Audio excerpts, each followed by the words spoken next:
وصل على رسوله الكريم أما بعد فأعوذ بالله من الشيطان الرجيم بسم الله الرحمن الرحيم ولا تهنوا ولا تحزنوا وأنتم الأعلون إن كنتم مؤمنين صدق الله العظيم. اپنے پرچم کا رنگ بھلا مت دینا، اپنے پرچم کا رنگ بھلا مت دینا، سرخ شعلوں سے جو کھیلو گے تو جل جاؤ گے، سرخ شعلوں سے جو کھیلو گے تو جل جاؤ گے. تیز قدموں سے چلو اور نہ کسی کا سہارا ڈھونڈو، تیز قدموں سے چلو اور نہ کسی کا سہارا ڈھونڈو، ٹھوکریں کھاؤ گے تو خود ہی سنبھل جاؤ گے. میرے بھائیوں، بزرگوں، دوستوں اور ساتھیوں، اس وقت ہم جہاں کہیں بھی آباد ہیں، کسی ایک گوشے کی بات نہیں، کسی ایک خطے کی بات نہیں، ہندوستان کی بات نہیں، بنگلہ دیش کی بات نہیں، پڑوسی ملک کی بات نہیں، برما کی بات نہیں، فلسطین کی بات نہیں، شام کی بات نہیں، یا کشمیر کی بات نہیں ہے.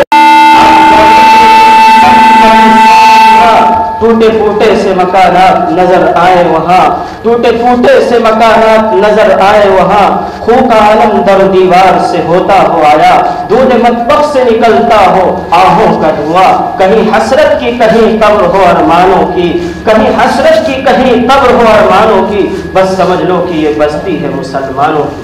ٹوٹنا پھوٹنا تباہ و برباد ہونا ہمارا مقدر بن گیا، جبکہ اس ملک میں ہم پادشاہ شان آئے اور شاہانہ زندگی بسر کی. اس ملک پر ہم نے صدیوں حکمرانی کی ہے.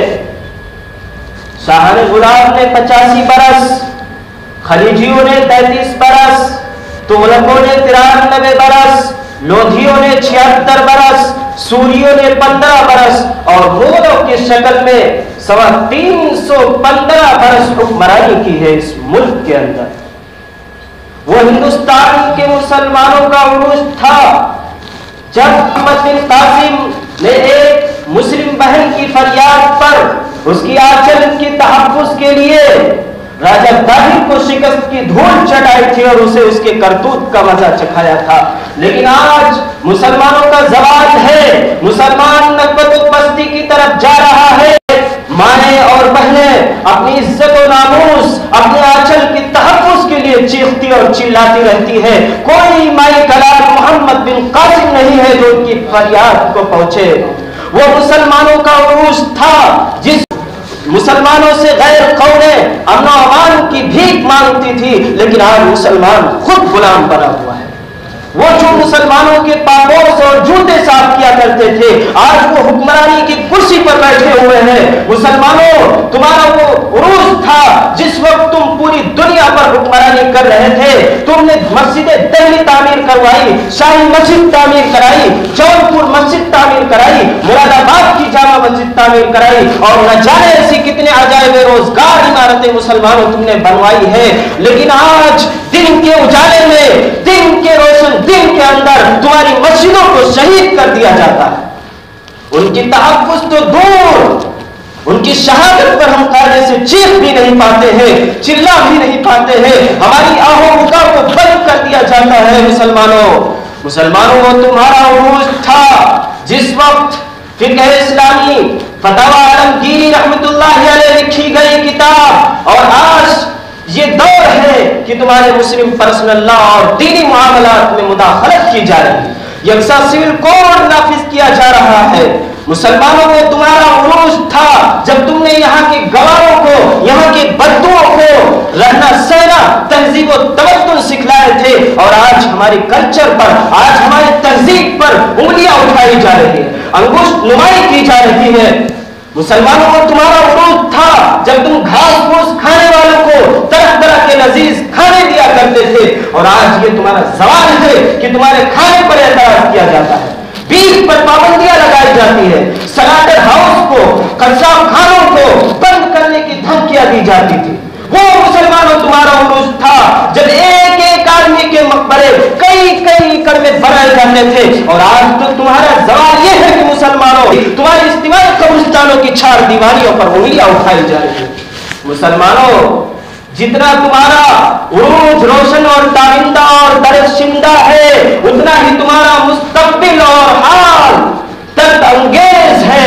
सच्चर कमेटी की रिपोर्ट हिंदुस्तानी मुसलमानों की जवाल की दास्तान, जिसमें हिंदुस्तान के मुसलमानों को दलितों से भी बदतर बताया गया है। अभी हाल में खबर आई थी जिसकी रिपोर्ट है कि हिंदुस्तान के अंदर भिखारियों की अक्सरियत मुसलमानों की है। मुसलमानों, बादशाह की कुर्सी गंवाने के बाद बहुत दिनों तक शाहगर और किंग मैकर की हैसियत से जाने जाते रहे, लेकिन अब वो वक्त खत्म होता दिख रहा है। अब मुसलमान सिर्फ वोट बैंकिंग रह गया है, बल्कि वोट बैंकिंग भी नहीं, वोट के आईनी हक को भी हमसे छीना जा रहा है। अभी हाल में क्या हुआ, 2-3 दिन पहले दिल्ली के अंदर क्या हुआ, कितने मुसलमानों की जानें गई, कितने शोरूम तबाह बर्बाद कर दिए गए, कितनी दुकानें जला दी गई, कितने घरों को वीरान कर दिया गया, कितने माँ और बहनों और भाइयों को गोली लगी।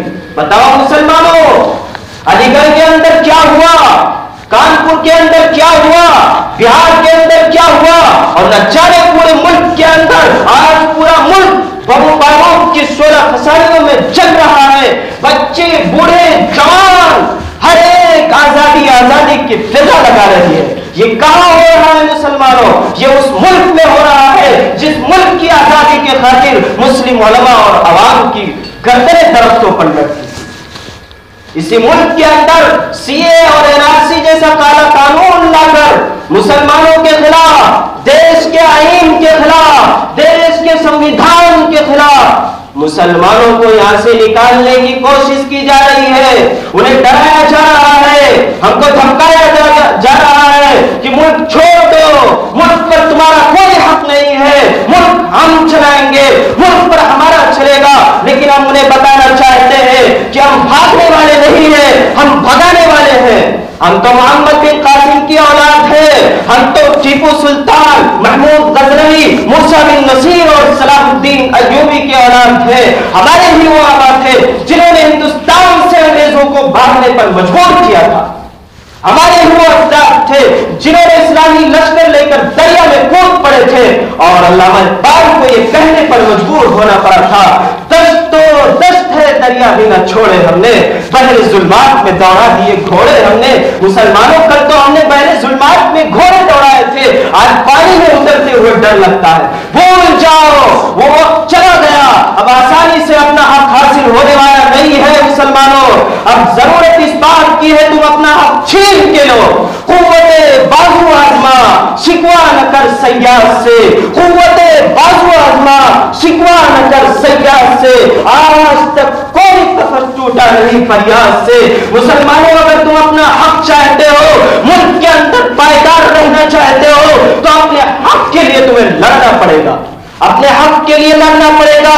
अगर ऐसे खामोश रहे, दिल्ली के अंदर जो हयात पेश आए, तो राहत इंदौरी का वो शेर याद रखना, जलते घर को देखने वाले फूस का छप्पर आपका है, आपके पीछे तेज हवा है, आगे मुकद्दर आपका है। उसके कत्ल पे मैं भी चुप था, मेरा नंबर अब आया, मेरे कत्ल पे आप भी चुप है, दिल्ली के कत्ल पे मुरादाबाद वाले चुप हो, अगला नंबर आपका है। याद रखना मुसलमानों, याद रखो मुरादाबाद वालों, तुम्हें घबराने की जरूरत नहीं है। तुम्हारा कुरान तुमसे चीख कर कह रहा है, तुम्हारा कुरान तुमसे कह रहा है मुसलमानों, होश के नाखून लो, वअंतुम लालौना इन कुंतुम मुमिनीन वला तहनु वला तहज़नु। मुसलमानों, गमगीन मत होना, बुज़दिल मत बनना, कम हिम्मत मत होना, लेकिन तुम ही सरबुलंद रहोगे, तुम ही पायदार रहोगे, तुम्हारी ही हुक्मरानी होगी, तुम ही हर तरफ नजर आओगे।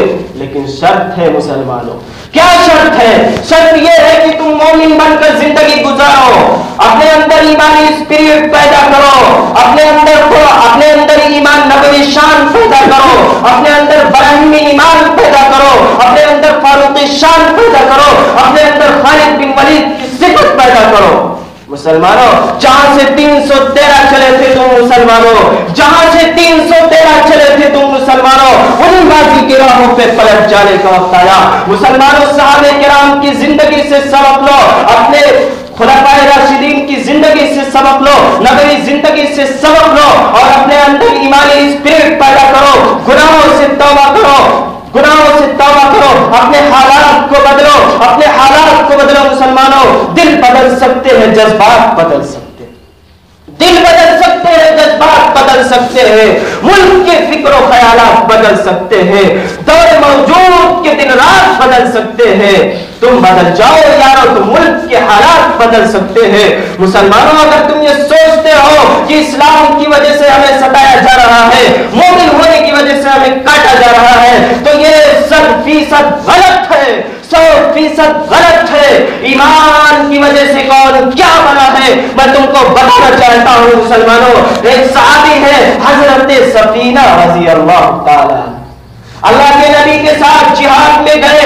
इत्तिफाक ऐसा हुआ कि रास्ता हजरत सफीना भटक जाते हैं, जंगल में पहुंच जाते हैं। रात की तारीकी है, रात का सन्नाटा है। हजरत सफीना को ये डर है कहीं कोई दरिंदा ना आ जाए, कहीं कोई शेर न निकल आए और फाड़ खा जाए। तबई तौर पे तो डर है, लेकिन अंदर अंदर ईमान कुव्वत थी हजरत सफीना के अंदर। इत्तिफाक ऐसा हुआ कि शेर धर्राता हुआ आता है, गुर्राता है। हजरत सफीना आगे बढ़ते हैं, कहते हैं शेर, अगर तूने हमें तकलीफ पहुंचाई तो मैं किससे शिकायत कर दूंगा? हबीबे कायनात, फख्रे मौजूदात जनाबे मोहम्मदुर रसूलुल्लाह से तेरी शिकायत कर दूंगा। शेर दुम हिलाते हुए हजरत सफीना के सामने आ जाता है। हजरत सफीना की तरफ इशारा करता है कि मेरी पुष्ट पर सवार हो जाओ, मेरी पीठ पर बैठ जाओ। हजरत सफीना बैठ जाते हैं। वो शेर दंदनाता हुआ अल्लाह के नबी की बारगाह में हाजिर कर देता है। साहबा मुतअज्जिब नहीं हुए, क्योंकि उन्हें पता था कि जब ईमान आता है तो सब कुछ आता है। मेरे भाइयों, मेरे मुसलमानों, अल्लाह के नबी के दरबार में हजरत सफीना शेर पर सवार होकर हाजिर हो रहे हैं। नबी ने बुलाया, सफीना माजरा क्या हुआ, बताओ जरा। सफीना कहते हैं, अल्लाह के नबी मैं रास्ता भटक गया था, ये शेर आया, मैंने शेर बुर्राया मुझे देखकर, मुझे डर लगा, लेकिन मैंने कहा मैं नबी से शिकायत कर दूंगा। शेर ने इशारा किया, तुम हिलाकर मेरे पुष्प पर सवार हो जाओ, मैं नबी की खिदमत में हाजिर करूंगा।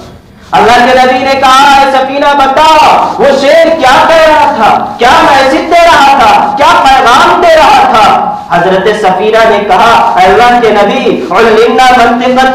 परिंदों की बोली तो हजरत सुलेमान को सिखाई गई और आप तो इमामुल अंबिया है, आप बेहतर जानते हैं। अल्लाह के नबी ने कहा, है सफीना सुनो, वो शेर ये कह रहा था कि जो नबी का गुलाम हो जाएगा मैं शेर उसका गुलाम, कि मोहम्मद से वफा तूने तो हम तेरे हैं, कि मोहम्मद से वफा तूने तो हम तेरे हैं। ये जमा चीज है क्या, लाहो कलम तेरे हैं। मेरे भाइयों, अल्लाह लाहो को भी हवाले कर देगा, कलम को भी हवाले कर देगा। अपने हालात को बदलो, अपने अखबार को बदलो, अपने किरदार को बदलो, अपने गुफ्तार को बदलो, अपने अंदर तब्दीली लाओ। तब्दीली की जरूरत है। दिल बदल सकते हैं, जज्बात बदल सकते हैं, मुल्क के फिक्र ख्यालात बदल सकते हैं, दौर मौजूद के दिन रात बदल सकते हैं। तुम बदल जाओ तो यार हालात बदल सकते हैं। वाह